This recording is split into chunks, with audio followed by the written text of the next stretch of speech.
Hello and welcome to the Sideline Live podcast. My name is Orla Keeling and I am the host of the podcast, where every week we bring you a brand new episode with guests ranging from Olympic champions to local heroes, coaches, support staff and anybody involved in the world of sport. Each week we will dive into different topics, including current affairs in sport, identity, skill, mindset, coaching, and also shine a light on those flying under the radar. So tune in every week for brand new episodes, new stories and new insights you've never heard before.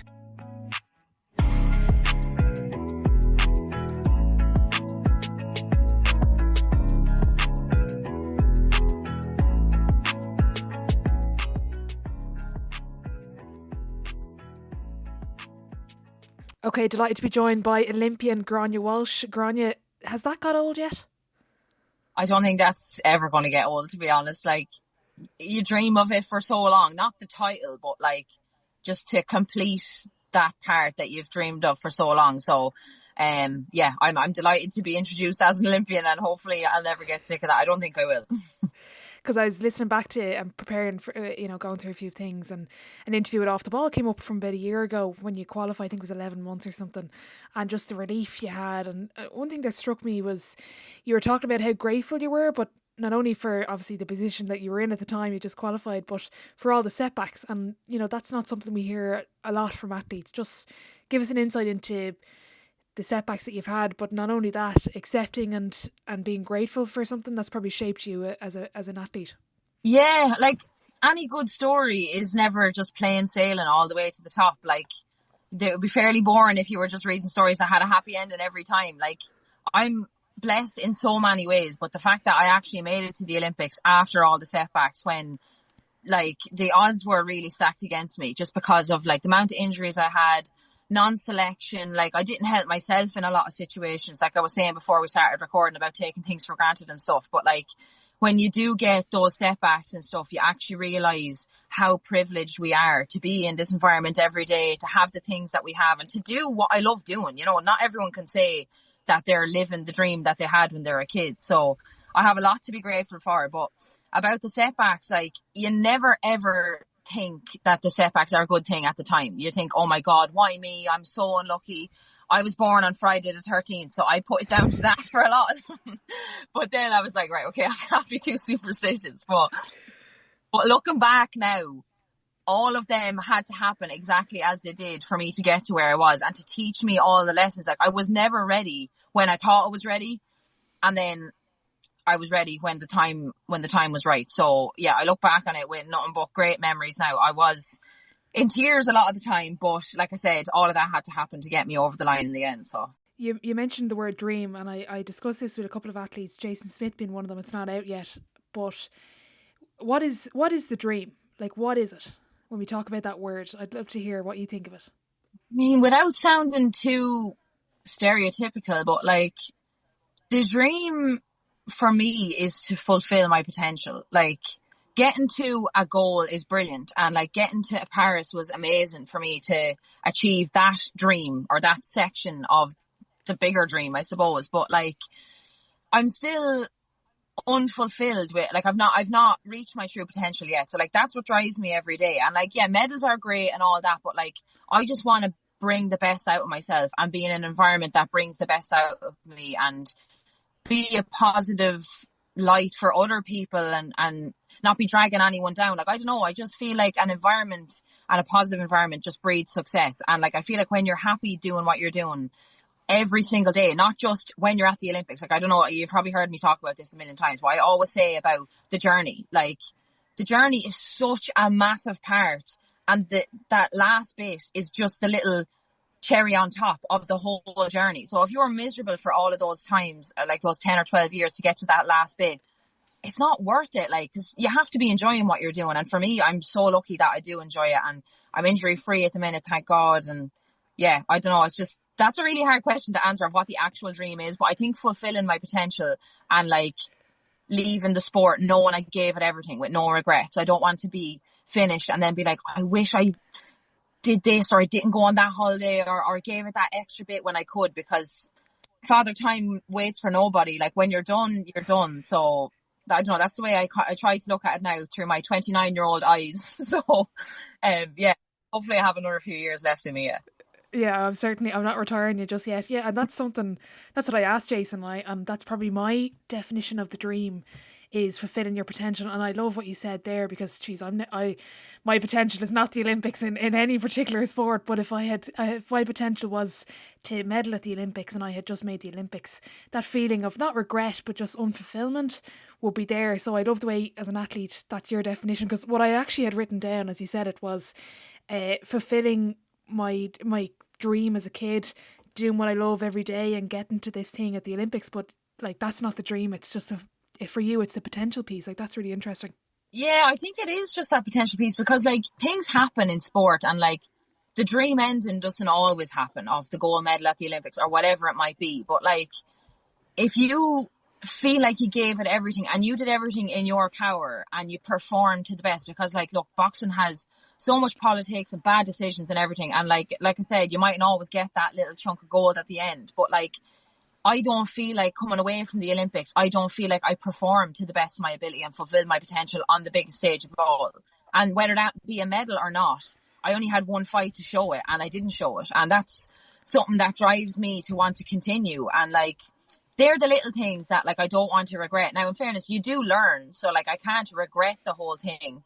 I always talk about as well the fact that I qualified 5 weeks before the game started. So, and like, no one really thought I would qualify. Like, I was such an underdog in so many ways, but I knew that I had it in me. And that for me was like my golden moment, because at that qualifiers in Bangkok, I fulfilled my potential. I walked away with, and I was like, I remember sitting with my dad and my brother and sister. They came over to Bangkok. I was sitting with them the night before the final fight, and I was like, no matter what happens tomorrow, I have had the best time and I've enjoyed every second of it. And like, when you do that and you give it your all, you can't really have any regrets. So that's, like I said, it mightn't always be that medal that you hang on your mantelpiece, but like, if you have that in your heart and you know that you've given it everything and you did everything in your power, for me, that's fulfilling potential. When you say you knew you had it in you, is that based on belief or ability, or a mix of both? A mix of both, to be honest. And I think belief is in high level sport, belief and the mentality is like 80% of it. Because at the top level, everybody is talented. And those extra 1% are brilliant. The things that, I love the quote as well, if it's easy to do it, it's also easy not to do it. And they're the things that kind of can separate you from the rest of the pack. But the mentality, and like they say in golf as well, the longest distance on the course is between your two ears, because it's the whole mental game. And like, self-belief really is such a huge part of it, and like, it's something that I still battle with now. Like, I know I have the ability, but it's like that imposter syndrome sometimes, like, being on the world's biggest stage, God, do I belong here? Like, just having those kind of, that angel and devil on the shoulder kind of thing. But yeah, it's something that I battle with all the time, is just believing in myself. And if you get into a ring knowing that you've done everything in your power and you fully believe that you will win, you will. Like, that's another quote as well. The man who thinks he will win and the man who thinks he will lose, both of them are right. Yeah. So there's so quotes. I always like list loads of quotes on my phone whenever I hear them, because I just think they're deadly. Like, but you can relate them to any, and it's not just in sport. You can relate them to any walk of life. Like, yeah, I'm looking forward to hearing how you narrowed it down to one for the Sideline 7. You might give me a few maybe. But when you talk about the belief thing, like, belief is interesting as well. Like, again, is it just this cocktail of ability, mental performance, preparation is another word you mentioned. Like, what does it mean to believe in yourself? I know that we're kind of getting very deep here for a Wednesday, but what is belief?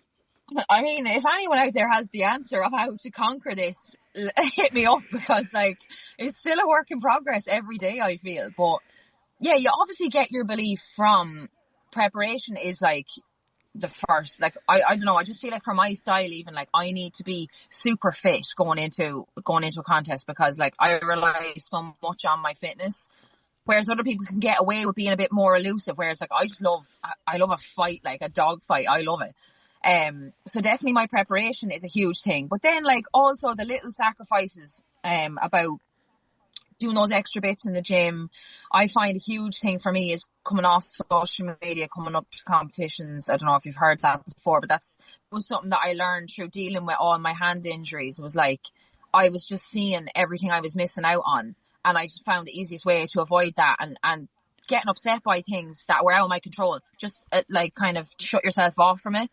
So trying to channel other things like maybe reading or whatever it might be, but just a positive distraction from scrolling on your phone of seeing that your other opponents are running times faster than you. And Instagram and all that is a fake reality too. Like you're always posting your best bits. So I try not to read into it too much, but like that little psychological thing can chip away at you if you've seen, or if you even spend the evening scrolling. And don't get me wrong, I do this regularly. So I'm still trying to work on it myself. I'm not the perfect athlete, like. But just those little bits, like they all contribute to your belief. I think in boxing as well, your corner believing in you, and like just your family, like your close knit group. Because I just knew going to Bangkok as well, like that my corner had backed me. Like the coaches took a huge risk sending me to that last qualifier, and I knew that like they believed in me that much to take the risk to send me. And then all my family believed in me so much, and my coaches and stuff. So like they're the little contributing factors, but ultimately it's down to yourself and knowing and believing that you can actually do it when the time comes. Like, so is there anything you do in a day-to-day basis that contributes to that? Like, there is, coming up to competitions and stuff, like I have different stages. So like I said, we're 4 weeks out from a tournament now, and like those little bits, obviously the discipline bits of trying to stay on the straight and narrow with your food because I'm making weight and stuff. But like the little things, like if I'm going into a training week and I know at the end of a session I have to do extra bits and bobs, I'm not going to get into the details, but like a little bit of extra on the bike, blah, blah, blah. And you can say that from your bed, I'm going to do X, Y, and Z. But it's when you're in the trenches, are you actually going to do it? And they're the things that like, I know that if I take all that off, that's mentally, that's a day ticked off for me. Whereas if I've done one less set, that lit me up. And I don't know if that's everybody, but that's just how I am. Like if there's something on a list that I have to get through, and if I do one less set, it will actually keep me awake. So I try to get through and do everything in my power. Like you can only train for X amount of time in a day as well. So like once you're finished your training, you can do whatever you want after that. But while you're in that training environment, to try and just keep the blinkers on, focus on yourself and not be worrying what anyone else is doing, because it's an individual sport at the end of the day. You get out of it what you put in. Yeah. Was there ever a time, like it's probably down to what you say there in terms of keeping yourself up at night if you don't have something ticked off the list? Is there ever a time where you're relying on someone in your environment to try push you to that, or is it very much a self-motivation or self-discipline? In sport, it's self-motivation, like, and again, going to the ring, I know whether I've done everything in my power to give me the best chance. And everyone does know. Like, you know, you can, there's an unbelievable poem, actually. It's called The Man in the Glass. Now, I don't know it all. Do you know it? I know it, yeah, it's brilliant. Unreal. Like, that will make you think, holy God, have I done everything in my power? Like, just about that thing of the new versus, I just think it's so powerful. So if anyone listening, definitely have a look at that. But yeah, they're the little things that I would do on the daily, like just making sure that I've done those little bits, and I wouldn't be relying too much on other people, because like if you're relying on someone else in an individual sport, it's kind of contradicting. Like that's why I kind of made the switch from soccer to boxing, because I was relying on 10 other people to have the same work ethic as I had. And now I was younger and it was like on a much smaller scale, but like that's what kind of ultimately swung my decision towards an individual sport, because I was like, I don't have anyone else to blame. Like, right, yeah, you get a bad decision or whatever, you can blame the ref or whatever, but like ultimately it is down to you and your efforts. Do you think the being in a team in football, because while it is an individual sport, I think everyone in the country knows about the Irish boxing team and the level that you're at as a group. Is there anything that you've taken from football going into a group like that, where it's a group but it's an individual sport? Well, I definitely think since I've been more of a senior athlete now, it's gas. You come in and you're like literally one of the newbies, and then you blink and you're one of the old ones. So I'm like, God, my life moves fast. But yeah, for me, I just try to be like a positive role model. Like I don't try and get pats on the back from people, but like I do think, again, with that positive environment and your surroundings and stuff, if you see people slacking off and doing less than they need to do and then saying I did everything in my power when you know that they haven't, or like I don't know, but then again, I'm not trying to think about what other people are doing. I'm trying to just do everything in my power. And if other people see people striving to be better, even this morning we did like a bike session, and the difference between doing a bike session on your own compared to with a group, everyone's pushing each other. And like, although it is an individual sport, there is a big team element to it as well, because we are Team Ireland, we're the boxing team, and the only time you're actually on your own is when you're in the ring fighting. So every day we're in a team environment, like training together and stuff. So it's important to push each other on, and that was from obviously a soccer background too, like being in that team environment. But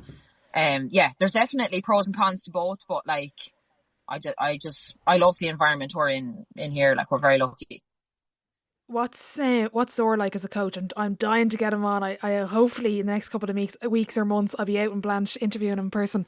What's he like? Okay, that'd be interesting. Now I'll be looking to you for questions. Stuck for words with him, but nah, he's brilliant. Like, he's known all over the world for how amazing of a coach he is, and like, if I could just do what Zor said all the time, I'd be Olympic champion 10 times over. But like, it's not as easy as that. So, yeah, trying to just take on the advice when you can and work closely with him, communicate with him. I'm actually, like, it's hard to get to know someone, even though I've been on the team for 8 years, but like, to really get to know someone, like, the communication piece is absolutely vital. And like, a lot of the times wires are crossed and things get a bit messed up, but like, we are so lucky. Like I said, Zor is the mastermind behind everything else. We have such great other coaches that are brilliant at like man managing and getting the best out of you, and all of that working in harmony. We have everything we need, absolutely everything we need, and we have a new performance director and stuff now, so things are really starting to move up, which is brilliant. Because and we changed to World Boxing. We were with IBA, which was a different organisation, went to the Worlds earlier this year, and just how that was organised and everything was just shocking. So I'm glad we did make the change. So definitely things are on the upward trajectory. So long may that last. You mentioned if you listen to Zor, you'll be Olympic champion 10 times over. But you mentioned the self-discipline and the coaches there and getting the best out of you. So like, how do they get the best out of you, Gráinne? What is it? I suppose things are like individualized too. Like, say 2 weeks ago we had a sparring week in here, and I had 4 spars back to back, and by the weekend I was broken because it was literally like 4 fights back to back. But then last week we had like a lighter week, because they knew that, like, there's a time for everything. There's a time to be switched on, there's time for the crack, there's time for relaxing. Like, I think the best example of it was when we were in Bangkok last year at the qualifiers. Our head coach at that, Zora wasn't on that trip, but Damien Kennedy was our coach, the head coach at that. And like, just the environment that the coaches set, the key word was balance. And that was balance about the time to switch on, the time to switch off, have the crack, get your head in the game, a time for an arm over the shoulder when you need it, or, a stern word when needed as well. And all of that in harmony, like I said, just gets the best out of you. And it's really individualized when you go away to a tournament like that. There was 7 of us on the team, and like, they knew what made each of us tick and how to get the best out of us. And it is completely different for people. Like me, before a fight, I'm obviously nervous, but like, I like to keep things lighthearted and have a bit of the crack, chat away. Other people, music in, blinkers on, don't want to look at anyone, whereas that would psych me out and make me more nervous. So it is completely individualized, and like, what works for one won't work for everyone, but it's just about finding what works for you and communicating that with the team. And at the end of the day, you are all the one team. The coaches and stuff, they're all there to just help you be the best version of yourself. I remember I had Biddy Walsh on, I think it was early last year, maybe 23, and we were talking about coaching and being in the ring and having the time, and how do you manage the ring and the instructions that you give. How do you manage that as an athlete, the time that you have in between rounds? Like, that must be just, is it chaos? Like, bring us into that. Like, it's so hard to describe to someone who's never experienced it. And like, there's times where I've gotten out and I'm like, what happened? Like, you don't even remember, because it goes by when you're enjoying yourself and you're in a flow. Like, the key is to get into a flow state, and like, it's so hard to get into that flow state, but like, when you're in that, you box 20 rounds and you wouldn't even be tired, because things are just, you're in the groove. But it's when things aren't going right, it's how to keep your composure to pull it back. And like, say if you're down after a round, how do you get that back then the next round? And they're the real parts that, like, the mentality is so important, because you need the composure from your corner as well. Again, in that minute round, do you need a stern word, or do you need just constructive criticism, or like, try not to overwhelm in the corner, like as in 1 or 2 instructions, because how much can you retain in 60 seconds when you're absolutely gasping for breath and like in a really high pressure environment? So like, there's little things.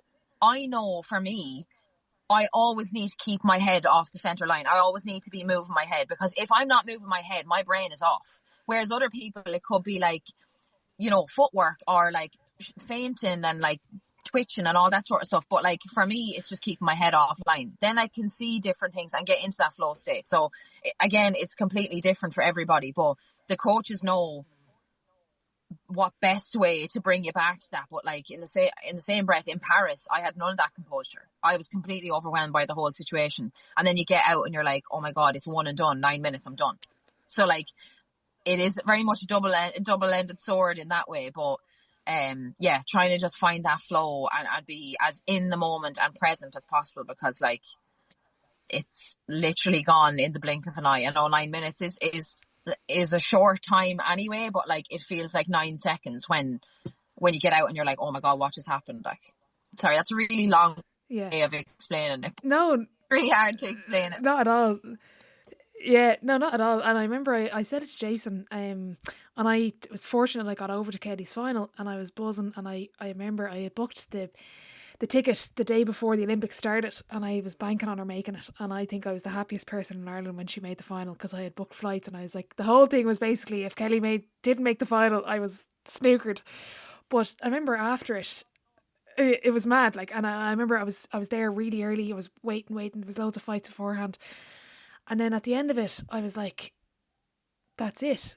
And it was just, and I don't mean that was it. It was amazing, right? But it was like, it was fleeting. It was like, this is it for me. And I was only waiting 2 weeks for this. Yeah. I can't imagine what it's like for you. It's like, just describe the fleeting feeling after the Olympics. Yeah, and trust me, everyone prepares you or tries to prepare you for that, like, come down after the Olympics. But even though you're so aware that it's going to hit you, it's so hard to stop it, like, and to, I don't know, like, to counteract it. Like, I was prepared for it, but still, you dream your whole life of getting to the Olympics, and then I qualified 5 weeks before, tried to enjoy that, come down to come back up again, and like, I found it was such a whirlwind few weeks. It was just mental. But then you're in the Olympics. I had one fight. I was out pretty early. Like, a lot of the others were still in. But then you've got the madness and the big circus that the Olympics actually is. And like, everyone's blowing off steam afterwards, and you're just chatting to other athletes. Like, you're just in the village, and it's like the most daunting place, because I felt like I was in a Sims game. I swear to God, because you're in this little village that no one else can get in, and all these extremely fit athletes are just walking around, like Simone Biles, Nadal, like, you've just got all these people just brushing shoulders with you. And then you come home to normal life and everyone's gone back to work like nothing ever happened, and you're just like, what do I do now? I don't have this excuse of like training for something, or like even things outside the ring. I was like, oh, I'll sort that out after Paris. I'll do that after Paris. Next thing, it's after Paris, and you're looking at a list the length of your arm of all the things you actually have been putting off. So that in itself was pretty daunting. But yeah, it was just insane. I was so down, like, looking at all the pictures, just crying my eyes out about how great a time it was. But the saviour for me was the fact that my brother was home from Vancouver at the time, and he was off. And then my sister is a primary school teacher. She was off in the summer as well. So I had them to really lean on, like, in this time where Mad were working the whole lot, and everyone, like, all my friends and all were back to work. So like, I was just trying to do normal things with them to keep my mind active, really. And then I planned a trip to go over to Vancouver, and I went off to America and did loads of bits and bobs. But I had those kind of 2 or 3 weeks at home to get my feet back on the ground deal with the emotions. Like, it's important to feel those emotions too, and like not suppress them, because like they're going to come out eventually. So yeah, but having them at home was definitely the key for me getting over it all. Like, particularly in that 2 to 3 week period of time, is there any point where you're like, I like, was not to question, you know, following boxing, but are you like, geez, I've dedicated my whole life to this and that's it? Like, was there any point to that? see, with my hand injuries, my thing was like, all I ever said over the last couple of years was, if I could make it to Paris, anything beyond that would be a bonus. But then, like, it's beyond Paris and I'm fit as anything, and I'm like, I'm not ready to retire. What the hell? Like, I was kind of just telling myself that, giving myself that short-term goal. But yeah, like, at the end of an Olympic cycle, you do start to think, what am I going to do? People are saying, are you going to stay amateur? Are you going to turn pro? Are you going to go and get a normal job? Like, it's such a short period of your life that, like, when you can do it, like, I love it. If I didn't love it and I was being forced to come in here every day and it was a chore, then I would look to other options. But like, when you do what you love, why would you walk away from it when you can stay doing it? So long may that continue. But yeah, I am trying to think of what I'm going to do. It's so scary. Like, when I was 18, the pressure that teachers and stuff put on you to want to know, they want to know what you want to do for the rest of your life. Not a clue. I'm 29 now, still don't know. All I ever knew I wanted to do was sport, like. So yeah, still trying to figure out that next section of, when I grow up, what am I going to do? But you know, that's the things that I would say to kids, like, calm, it's okay, you have time, like. So yeah, figuring that out. I asked Daniel Whiffen about this. When you look at a 4-year block, like, we're 3 years now from LA, so how do you break down a 3-year block into every day and every week? To be honest, it's kind of just competition to competition with boxing. Like, obviously the bigger goal is the Olympics. Yeah, that's great. But like, that'll come when it comes. Like, I'm not even thinking about that now. Like, we have a competition in 4 weeks' time. It's like our nationals. I have to win that, perform at that. It's a new weight category. See how I perform at 65 kilo. Then we've got Worlds in September. Try and get picked for that. Hopefully have success at that. Fulfill my potential. That's what I'm aiming for there. And then it'll be leading into next year. What's the next thing? Like, it's kind of just competition to competition, week to week in this kind of environment. Because if you start thinking too far down the line, you're wishing away the present time and you're thinking of that end of the journey. Like I said about having to just trying to enjoy every day, and then all of that will come. But like, it's going to fly in as well. Like, you know, like you said, we're 3 years. So that means we're 2 years away from Olympic qualification. How fast does a year go? So 4 years sounds like a long time, but it's really not when you take it in smaller chunks. And like, I haven't even thought about LA. People talk about it and stuff, but I'm like, what am I going to do? Waste energy thinking about something that is not a reality yet, like, you know. Yeah, it's a good point. And that was something that you said in the piece last year with Off the Ball, was, I think, the previous qualification you were thinking about, oh, if I get through this, I'm at Paris. But whereas Bangkok, you were very much, it's 9 minutes, the first punch is the most important one. Like, what's your advice to athletes listening on staying present in the biggest moment of their career?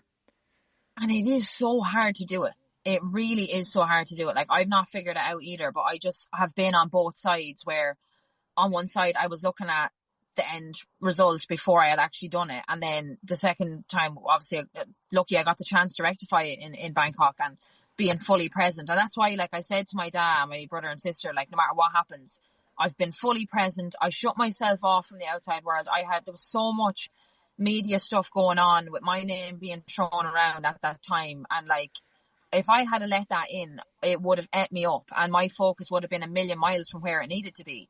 So they're the times where you really have to be disciplined enough to take yourself away from the things that could be a potential distraction. Again, easier said than done. But like, for the sake of those 2 weeks, you will thank yourself in the long run. So trying to just stay as present as you can. Now, again, it's so much easier to say that when I'm sitting in my car here, like, be present and all. But when there's so much noise going on around you, how do you compose yourself? Breathing techniques, you have a million different things. But I just remember all the times that I was on the other side and the disappointments and stuff, and not wanting to feel that again. So yeah, just control the controllables and literally just take it one punch at a time, one round at a time. That's all you can do. Again, I asked Daniel, are you more motivated by success or the fear of failure?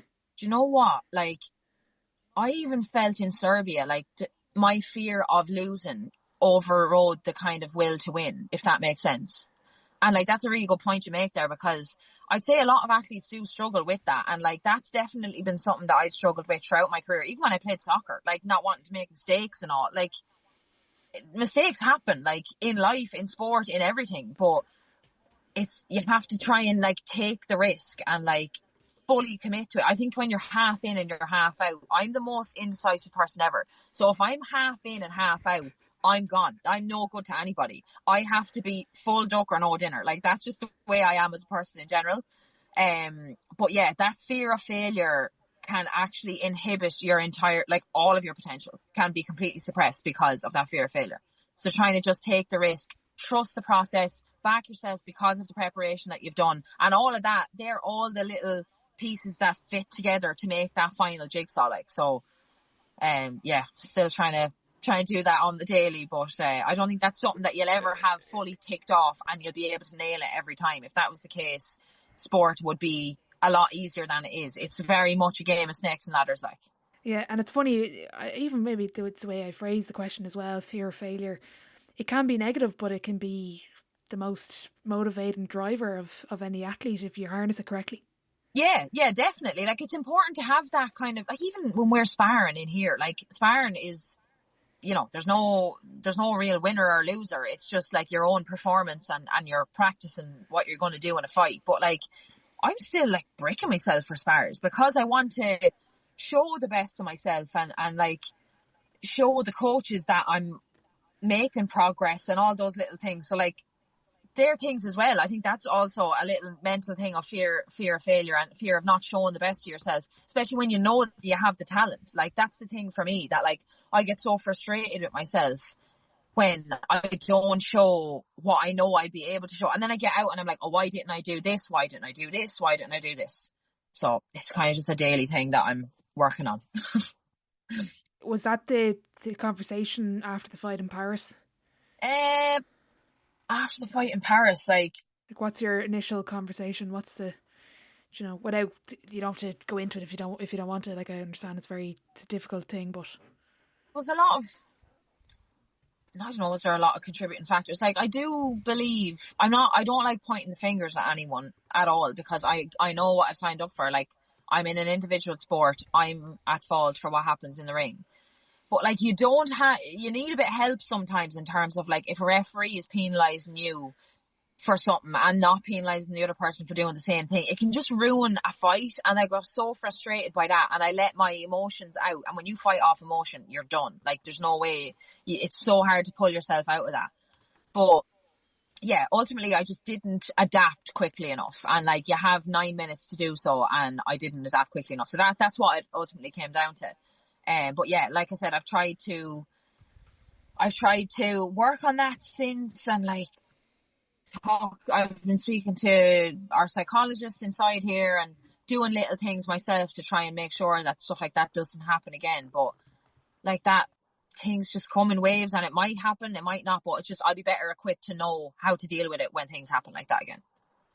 When you're reviewing a fight, how much, if you were to break it down into pillars of review, you know, video, feel, because a lot of it's probably feeling within the ring, feedback, emotion, like break it down into how do you review a fight? Like I said earlier about, like, a lot of the time you don't even remember what's happened. Like, even for example, that week of sparring that we had here the week before last, all of our spars and everything is recorded. So like, when you get out of a spar, I'd have a good feeling of whether I did well or I didn't do well, whatever. And then you go back in the evening, like, that's that little discipline piece as well, where I try to review my spars. I dread doing it because it's just effort, but like, they're the little homework pieces that are easy to do, easy also not to do. But when I'm reviewing it, it's like you're watching it from the third person. Like, I'm watching it through the eyes of the coaches who are on the side of the ring, and they can see opportunities that maybe I can't see, or vice versa. When I'm in front of someone, I can see opportunities that they can't see. And like, you're looking at it from a different angle. And it's really important to do that as well. I find that so helpful to do my own kind of review piece. But like, there's opportunities that you see that you didn't take in a spar where you're like, oh my God, why didn't I do it there? Or else I'm like, oh my God, that was class. I did a 3-phase attack or something. So I think we're all our own worst critics, but it's important as well. I respond really well to constructive criticism, but also acknowledging the positives that I did. And then it's all positive. I just think like when it's a positive environment, it just is a breeding ground for success, because like if it's all you didn't do this, you didn't do this, you didn't do this, it's just constant negativity in your mind. You're always thinking about what you're not doing rather than what you should be doing. I don't know, I'm kind of rambling a bit now, but I don't know if that makes any sense. No, not at all. It's no, but it's, do you know what, it's we're getting a piece of insight into what that environment is, and it's the what are you doing, not just, you know, focusing on, well, you didn't do this and you didn't do that, and it's the positive affirmation. Well, still, I'm sure they give feedback, and I'm sure they're tough, but it's the positive environment that cultivates the success of what this group is. Because, you know, we talk about high performance and we look at professional rugby teams around the country and WGA, but like, I think you embody that, and we probably don't mention you enough, you know, the high performance team that is the boxing team, because to me you're probably one of the most successful teams we've ever produced, and that's the whole group, and that's probably before, like, you know, before your time as well. It's a legacy piece as well. Yeah, like even the whole thing of like, it probably took the shine off us a little bit after Paris because we qualified so many but only won one medal. But like the whole thing of qualifying so many was quickly forgotten about when there was no medals, because it nearly goes hand in hand. Boxing, medals, Olympics, it all happens. But like, it was such a young team as well. It's that easy, Gráinne. What? It's that easy, do you know? Oh, it's that easy. I know. But yeah, like that's the thing. And I know boxing doesn't help itself. A lot of the time it's in the news for the wrong reasons and everything else. But like, a lot of the politics that goes on, like us, the boxers, don't actually have a clue about it. The amount of times people ask me, oh, did you see that in the news? What's going on there? And I'm like, you know more than I do, because I'm just going in to our daily training environment and focusing on the training that I can do. I'm not thinking about the politics that's going on behind the scenes within the IABA. I haven't a clue, not an absolute clue. So like, if I started to give all my attention, or even some of my attention to that, I can't control it. So I'm only taking my focus from what I can actually channel it into. So, yeah, but like, I definitely do think boxing has a great reputation in this country and probably should be acknowledged more. Like, there's next to no coverage of boxing in Ireland. Like any rugby games, soccer games, you see all them on the telly. You get the national streamed TG Cahir on YouTube. Like, it's actually a joke, like, but hopefully that'll change in time. I'm not too sure, but what can we do? We can win medals and then say you missed out. Yeah, but like, how do you find that? Because even me, I was saying, oh, breaking into the Olympics, like, I don't know. I know the nationals are coming up, but I don't know the other competitions that take place in the calendar. What's it like being in a sport that for probably 3 years of a cycle, it's not really paid attention to? Well, Worlds would get attention, but you know, it's not really in the public eye apart from when it comes to the Olympics. But like, even when you think of it, I remember years ago, like RTE and all that would always fly out to like the finals of Worlds and stuff when people were in it. Like Aoife and Lisa O'Rourke both won silver medals, and when we came through Dublin Airport, there was one camera, her parents, maybe 2 or 3 other people. Like, it was actually shambolic that they won silver medals at the World Championships and there was that little media attention about it. I don't know what that's down to, but like, for the girls who, like, you know, we all work our asses off, like we really do, and like to come home with the silverware then and not, like, they would never want a big fuss, but like, they deserve it because you've come home and you've won a medal and you proudly wear it around your neck, and there's 5 people there and you're like, you nearly feel like a bit of an Egypt coming through.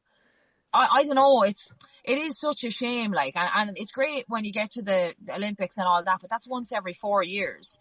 Like, it's great to see the other team sports like rugby and soccer getting all that media attention, but like, that should be kind of spread out amongst other sports. And I think boxing is always one that's kind of neglected a bit, but I don't know what the answer really is, but we'll see what happens. We'll just keep turning up and see what happens. Exactly. Focus on what you're doing.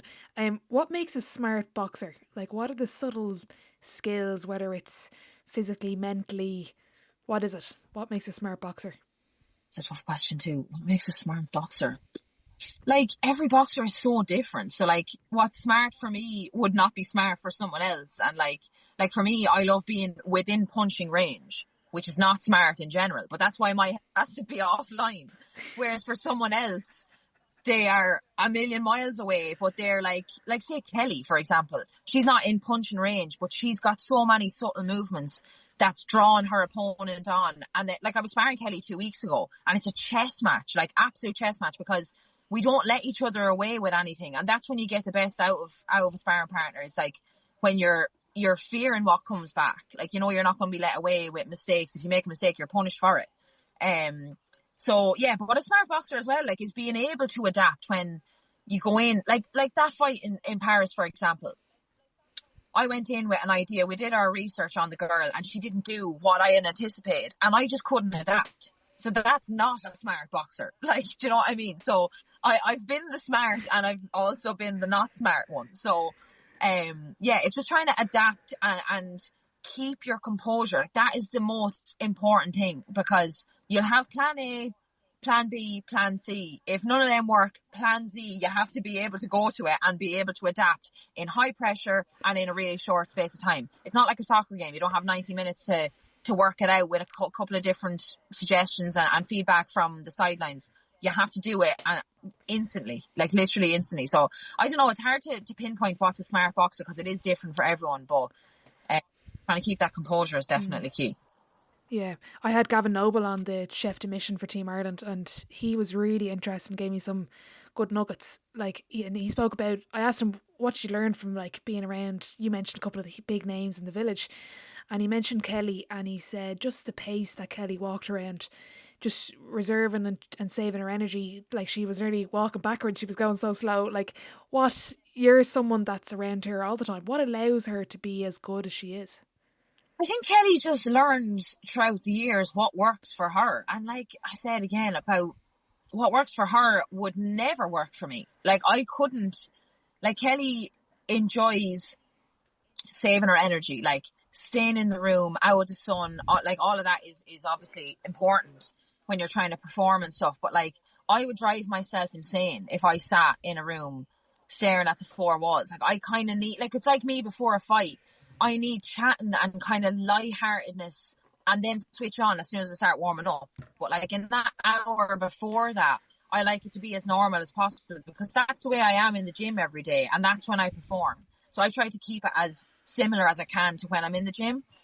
But for Kelly, yeah, I think it's just, like, I don't want to speak for her, but like, I've been around her in a competition environment. She very much keeps herself to herself, does her own thing. She knows what works for her. If it's not broke, don't fix it. So like, look, no one can argue with what she's done. Whatever way she does, whatever she does to get to where she gets to, no one can argue with. She's absolutely coming down with medals. She's medaled at every single tournament. So whatever she's doing is definitely working for her.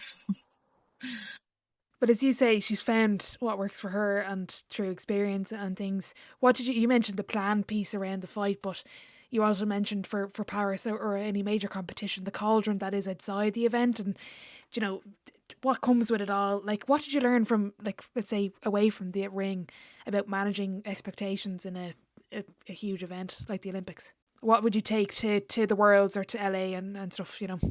I think I was just so unprepared for just how insane Paris was. And like, I did, and it's so hard because you're so, like, people tell you, and like, you know, it's going to be crazy, but when you're in it, like, I'm glad I have that experience now, because if I go to LA, I would do things differently. Not that I was completely dialed in before, but like, just, I kind of bigged it up to be something, like, it is just another ring, exactly the same situation. It's 3 minutes, 3 times, you and an opponent and a referee. And like, that part is the exact same no matter what tournament you're in, whether you're in there training, like, it's the same thing. So trying to keep that at the forefront of your mind, and like, not think about how the whole world is watching and all, because that does inhibit you. It absolutely does. And it did for me. But again, hindsight is great. I can't go back and change it, but all I can do is learn from it. Like, did you ever have to unlearn something to level up in your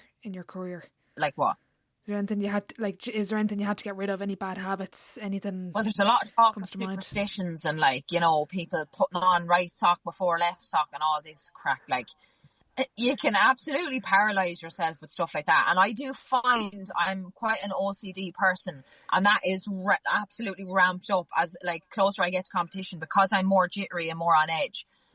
But like, I do try to steer away from it as much as I can, because like, if you don't have your lucky socks or your lucky whatever, or your color coded sports bra, like, or you're in red corner and blue corner, things that you can't control. Like, you can't pick which corner you're in. But people get so bogged down by like, well, I won in red last time, so I mightn't win in red. And then that takes, whether it be 2%, it's 2% of your focus that should be on something else. But like, it sounds ridiculous, but it is true. Like, and when that environment, that pressure cooker environment, those little things can tip you over the edge. Like, but I don't really have any superstitions or anything. Like, I try to just keep things as lighthearted as I can, as normal as I can.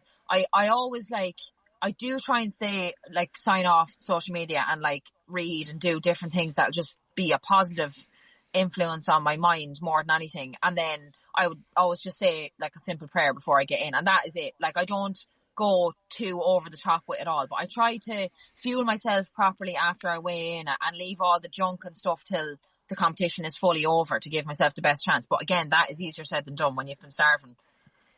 You know, you don't want to exactly go for the fruit and all that, but needs must. Yeah, I enjoyed your was it your Instagram after the Worlds recently, where you were like, what do you do in a layover in Amsterdam? And it was just all he is just eating. Because I'd never been to Amsterdam, and we had, I think, 3 hours in the city, and people were like, well, what did you think? And I was like, we ran from this bakery to this restaurant to this coffee shop and back around. Like, that was literally what we did, because we had been making weight and stuff. But at that stage, it's okay to do that because the competition is over. But like, it's when you weigh in the morning and then you have to fight that evening. It's that piece where you're like, I could have all of the junk that I've brought with me for post-competition. It's so easy to open a packet of whatever you have, but trying to just leave that until all is said and done, and then you can enjoy as much of it as you want.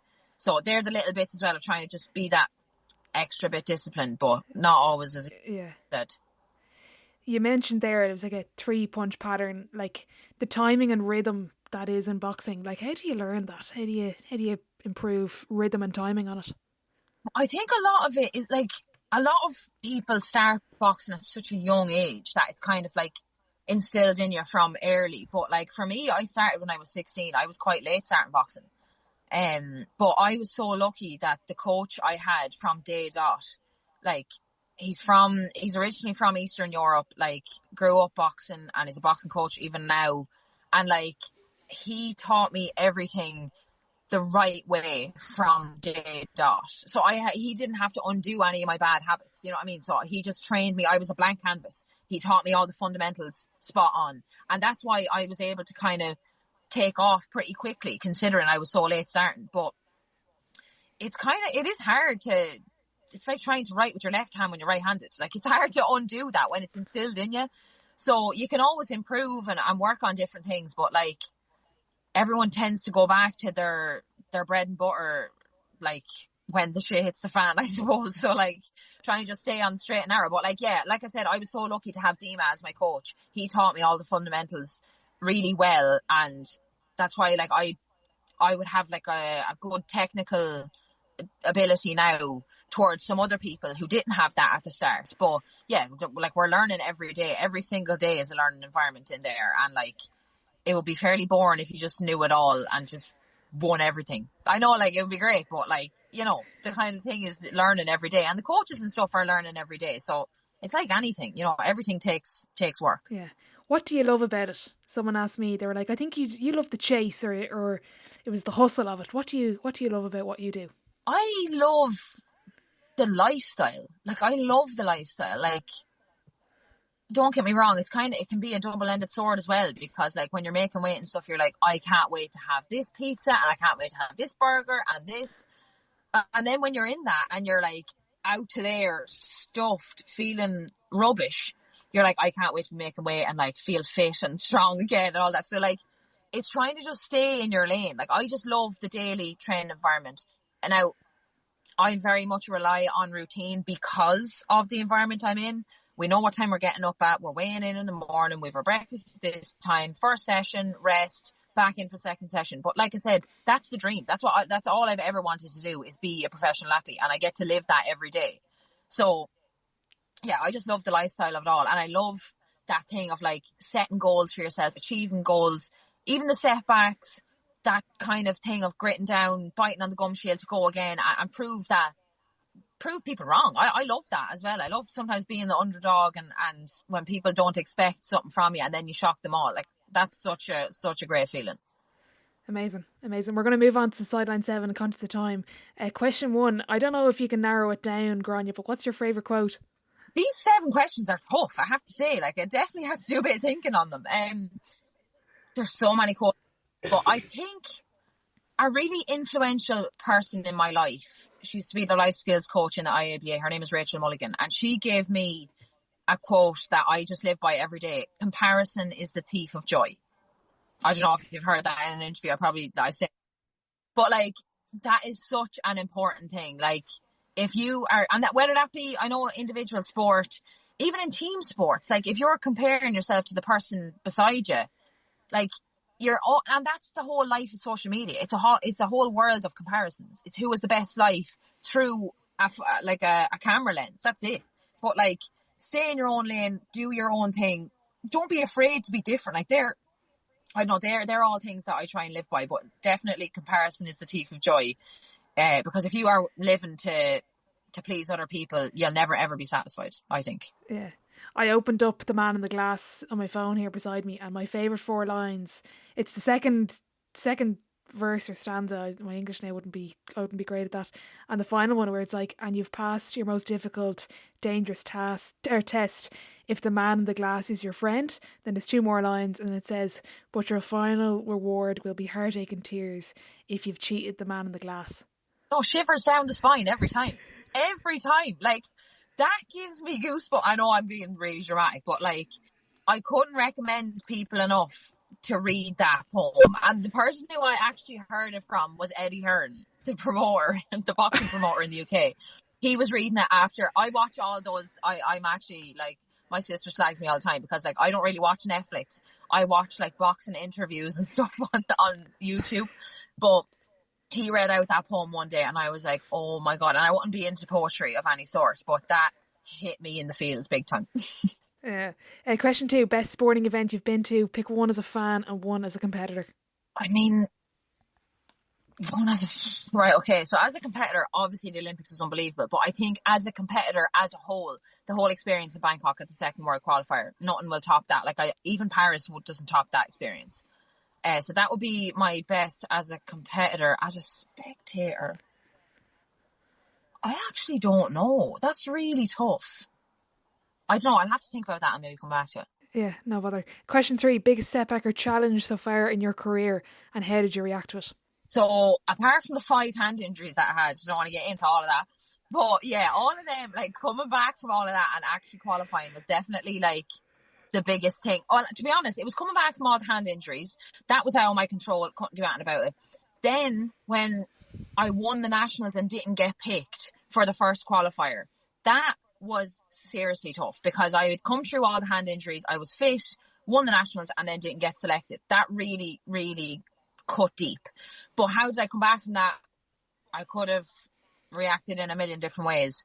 I kept the head down, won the nationals again, and ended up getting to go to the next one. And then again, when I got that bad decision over in Milan, had to get picked again. And like, I just all the time knew that like I had the ability, the coaches believed in me, I believed in myself. If I got the opportunity, I would make it count. And thankfully it all worked out. So like that was definitely the biggest thing coming back from that. But again, the coping mechanism for that was coming home from the qualifiers, allowing myself to be upset and curse and scream and shout and do everything in the comfort of my own house.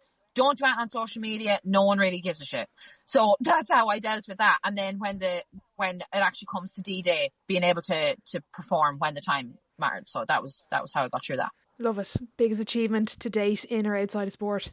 Qualifying for the Olympics, like without sounding like a stuck record, like getting through everything I got through and actually getting over the line of qualification. Nothing will ever top that feeling. Like, just because it was against all odds, you know, and like there was such a small network of people that believed I could do it.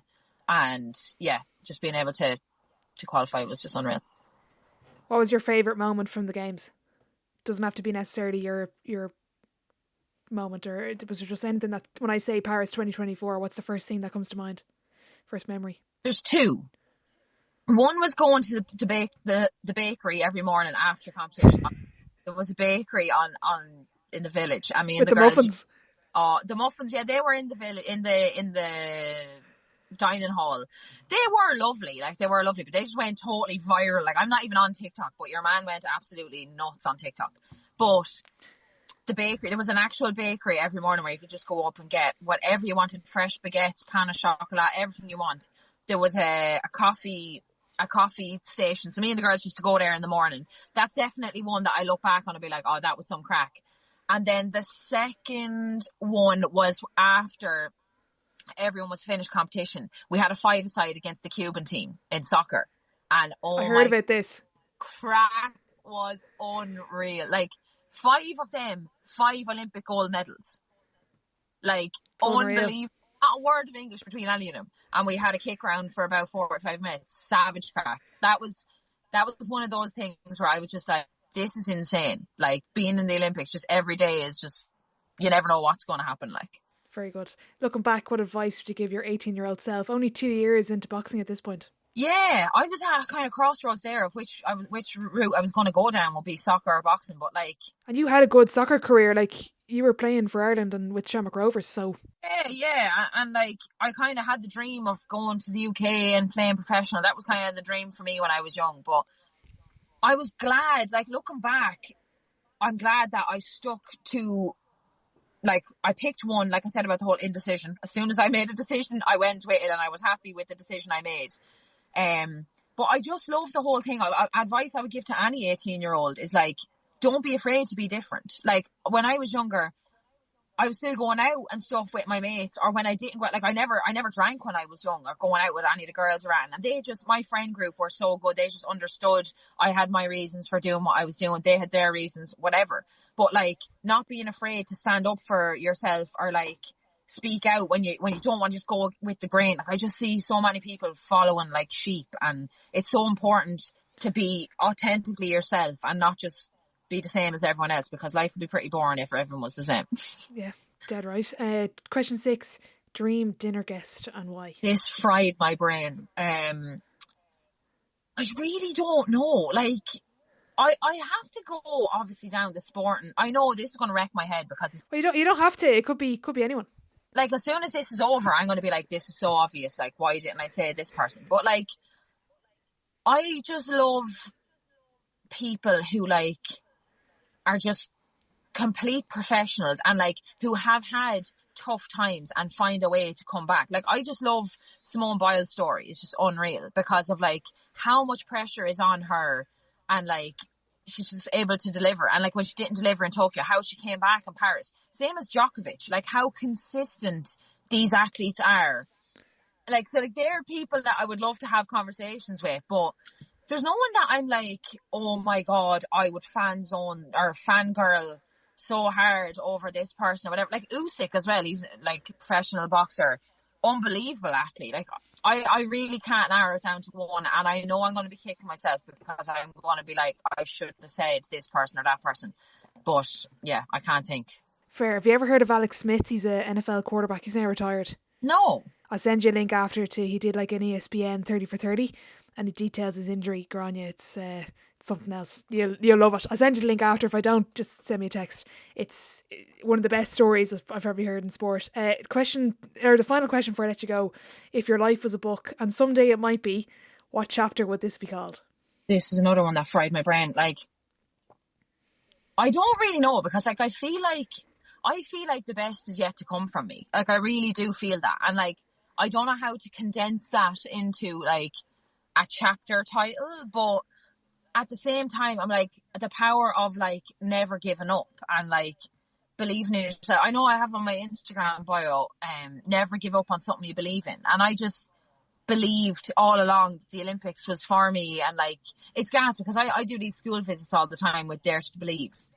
And, like, when people ask me, did I get the Olympic tattoo? Like, I got the Olympic tattoo on my forearm. And, like, when I tell the story about the 5 hand injuries, one of the kids was like, the 5 rings could represent 1 ring for each hand injury, and then all of it together is where it got you. And I think that's deadly. Like, kids have such a creative... Wow. Yeah, like, kids have great ideas and stuff. When you go to schools, yeah, there's never a dull moment. They have 1,000,001 suggestions. But sorry, I'm going off on a tangent here. But yeah, I think the whole thing of just never giving up or stop, like the power of believing in yourself or something along those lines. Haven't thought of it yet, but stay tuned for the book and I'll see what I name it.